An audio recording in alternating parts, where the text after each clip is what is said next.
हम लोग ये जो है 3D ऑब्जेक्ट है अगेन आइसोमेट्रिक, और इसका फ्रंट इन्होंने ऐसा बोला है। तो यहाँ पे एल दिख रहा है और पीछे में स्ट्रेट लाइन है, फिर हॉरिजॉन्टल लाइन है, फिर स्लैंटेड लाइन है, ठीक है। और ये एल की फिर से लाइन है। तो आप ये भी कर सकते हैं कि आप एलिवेशन, फ्रंट एलिवेशन अगर इजी जम रहा है तो फ्रंट एलिवेशन पहले बना दो, ठीक है। तो मैं फ्रंट एलिवेशन बनाने का प्लान कर रही। ये कितना है 60, तो मैं यहाँ से 6 सेंटीमीटर ले लूँगी। तो देखो 1 2 3 4 5 6, सो मैं इसको डार्क कर दी मैंने पहले 6 सेंटीमीटर। उसमें ये जो है ये मेरा 20 समझ लीजिए, तो यहाँ पे ये एंड दिस, ठीक है। अब ये ऐसे में कितना है, ऐसे में 40 है और फिर 20 है। सो मैं क्लियर ये बता रही हूँ कि अगर आपको फ्रंट एलिवेशन पहले जम रहा है तो फिर कैसे। तो ये 20 है पहले और 40 पहले 40 है तो 4 सेंटीमीटर 40 mm और फिर ये 20 mm, ठीक है, इस तरीके से। अब ये 40 जो है वो कहाँ तक के है, तो 40 ये आपका यहाँ तक के, ठीक है। और फिर बाद में ये ड्रॉप है क्योंकि ये हाइट 20 है, तो यहाँ पे भी आपको एक 20 का मार्किंग करना पड़ेगा। ये आपका बन गया नियर बाय एन, ठीक है। मैं अभी प्रोजेक्शंस लाइंस भी साथ में ले रही हूँ, ज़रूरी नहीं आपको प्रोजेक्शंस लाइन साथ में लेंगे। आप लोगों को नहीं समझ में आ रहा है तो आप स्लोली हर चीज़ करिए। अब ये भी ऊपर जा रही है लाइन, ये देखो ये लाइन के बाद ये लाइन ऊपर जा रही है 20 की। फिर मेरी ये 20 की जो लाइन है यहाँ पे इस तरीके से बन रही है।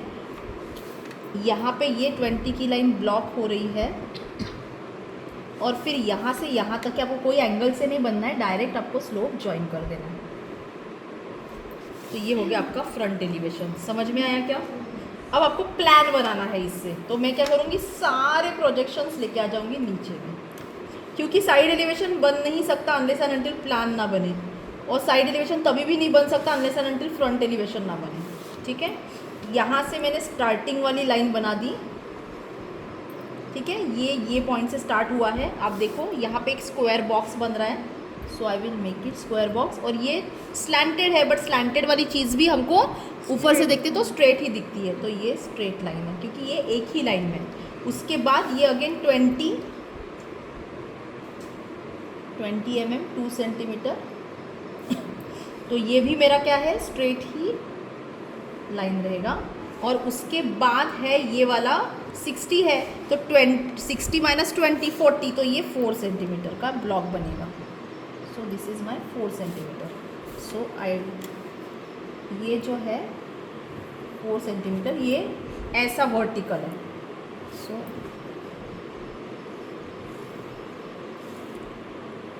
अगेन फिर से बोलूँगी, आप प्रोजेक्शंस डायरेक्ट नहीं ले सकते हो तो मत लीजिए, कोई भाई नहीं है।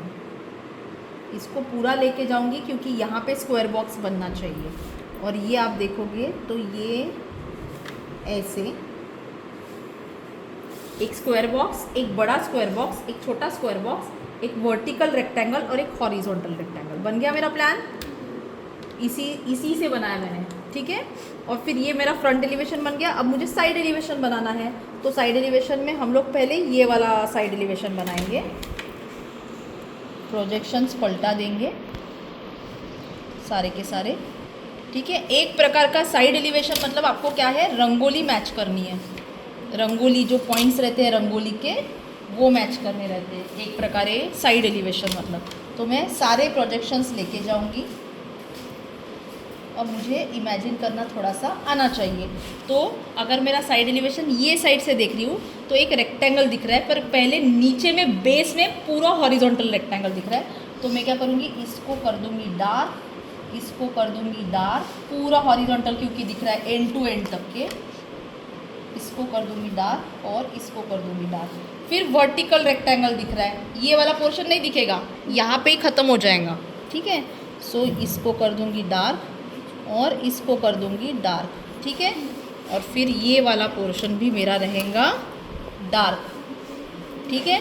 और फिर यहाँ पे ये वाला पोर्शन है और वो भी आधा ही है, इसके ऊपर तो खुला खुला आसमान है, तो आपको क्या करना है, ये आधा ही बनेगा और ये बनेगा डार्क। तो अगर यहाँ से देखते हैं तो एक रेक्टेंगल फुल टू फुल, एक वर्टिकल रेक्टेंगल जो कि ये इसके ऊपर चढ़ा हुआ है तो ये चढ़ गया, और एक छोटा रेक्टेंगल। ये वाला पोर्शन तो प्लान में है इसलिए दिख नहीं रहा वो, क्लियर है यहाँ तक के। और ऊपर का पोर्शन खुला है तो देखो खुला हो गया मेरा। अब इधर के साइड का एलिवेशन, इधर के साइड के प्रोजेक्शंस ले लो। अगेन आपकी ये VP2 है, जो भी है आपकी प्रोजेक्शन VP2, डायरेक्ट ऑब्जेक्ट से आप प्रोजेक्शंस नहीं लेंगे, यही मैं बार बार बोलूँगी, ठीक है। तो ये हो गया, और ये अभी मेरी शीट थोड़ी मैली हो सकती है क्योंकि मैं रफ शीट पे काम कर रही हूँ। आपकी शीट साफ़ सुथरी दिखनी चाहिए। मैं हमेशा ड्राइंग रफ शीट पे ही बनाती हूँ, सो दैट बच्चों का भी नुकसान ना हो और कॉलेज के ऊपर भी भुगतान ना हो, ठीक है। सो अभी आप देखोगे फ्रंट से, तो यहाँ से आपको टॉप में दिख रहा है ये चीज़, और ये यहाँ तक के ख़त्म हो रहा है, ठीक है। तो आपका बॉक्स कैसे बनेगा, तो यहाँ से निकलेगा, यहाँ से निकलेगा और यहाँ से निकलेगा, ठीक है। अभी आपको ये फ्रंट वाली लाइन तो ठीक ही है, ये भी फ्रंट वाली लाइन ठीक ही है। आपको आइडियली बॉक्स जो है वो ऐसा दिख रहा है, बट यहाँ पे एक पायरी है, पायरी वाली स्टेप, तो वो कैसे दिखेगी, जो छुपता है वो मैंने बताया था डैश में जाता है। सो फिर वो लेबलिंग हो चाहे कुछ भी हो, जो छुपता है वो डैश में जाता है। अब क्या छुपा था, तो ये वाला पोर्शन छुप गया था, ठीक है। स्लोपिंग वाली लाइन भी छुप गई है क्योंकि ये वाला ब्लॉक पूरा है, तो आपका ये वाला भी ऑटोमेटिक डैश में जाएगा। मतलब क्या, ये ऑब्जेक्ट आपका आइडियली मैंने बताई थी आपको कि इसी का मिरर रहता है। तो ये देखो, ये एक रेक्टेंगल, ये एक रेक्टेंगल, ये एक रेक्टेंगल, तो ये इधर रेक्टेंगल और ये फुल रेक्टेंगल है, पर ये वाला पोर्शन डैश में है क्योंकि हम लोग पीछे से देख रहे हैं। क्लियर है यहाँ तक के सभी को समझ में आया। फिर अगेन आपको ऑल डायमेंशंस लिखना है, यहाँ पे सारे डायमेंशंस लाइंस देने हैं, यहाँ पे भी डायमेंशंस के हाइट्स देने हैं, और यहाँ पे भी प्लान में देना है। यहाँ पे प्लान लिखना है, यहाँ पे फ्रंट एलिवेशन, यहाँ पे LHS और यहाँ पे RHS और यहाँ पे स्केल। अभी ये 1:1 में मैंने ड्राफ्ट की है, और ये ऑल डायमेंशंस आर इन, अभी ये mm में चल रहे, तो हम लोग mm में, तो यहाँ पे जाके आपका प्रॉब्लम जो है ये ख़त्म हो जाएगा। क्लियर है यहाँ तक कि सभी को समझ में आया। These are all complex objects हम लोग कर रहे हैं। सिंपल तो बहुत आसान था, कॉम्प्लेक्स थोड़ा सा इमेजिनेशन जिसका स्ट्रॉन्ग रहेगा उसी को जमेगा, नहीं तो प्रैक्टिस मेक्स, और perfect practice makes mans perfect. Clear.